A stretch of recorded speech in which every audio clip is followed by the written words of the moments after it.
Hi everyone, it's Mid-Autumn, and what kind of food do you usually associate with Mid-Autumn Festival? Mooncakes, right? This is my very interesting orni that looks like a mooncake. The only way to know that a yam is going to be good is when you actually cut it open, right? So let's see whether this one is a good yam. So you can see how nice and white it is. So this is bound to be a very nice yam. I am just going to cut this into 1 centimeter cube. This is a spherical pot of the induction rice cooker. So by cutting it into a small cube, we cook it a little bit faster. So there's 1 kilogram of the yam into a pot. Put the pot into the cooker. Add 1 cup of water. Now what we do is we want to set it to steam function and steam it for 30 minutes.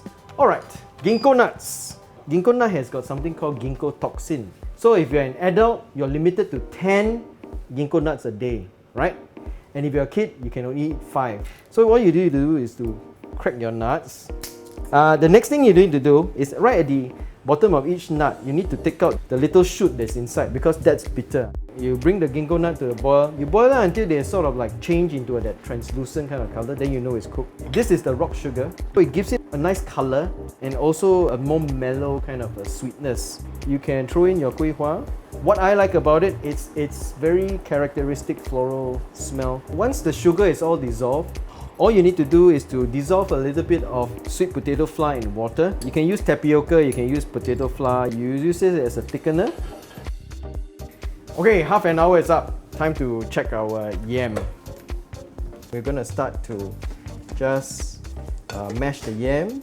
As long as your yam is nice and powdery, it's quite easy. Just give it a bit of a press, alright, to make it into a nice sort of like a paste. This is shallot oil. It gives it that what we call it Teochew pangbi, you know.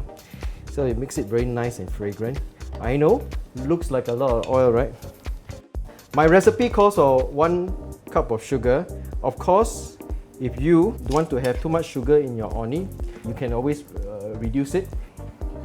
So 90 degrees is nice. 1 hour, it will just slowly cook. The pot is very well insulated, and because of the spherical structure, the heat is actually circulating. So the heat will penetrate through and then it will cook through very nicely without burning. That's the key. 1 hour's up, so our orni should be ready. You can see. So if you are really hungry, you can serve it now, but it's a little bit, because once it's just cooked, you can see that it's just a little bit too soft to mold. So what I would advise is you can leave it in the fridge overnight. So you use a mooncake mold, any kind of mooncake mold. You roll it into a nice smooth ball like this. You dip a bit of oil. That's why I'm wearing gloves. Put it into the mold.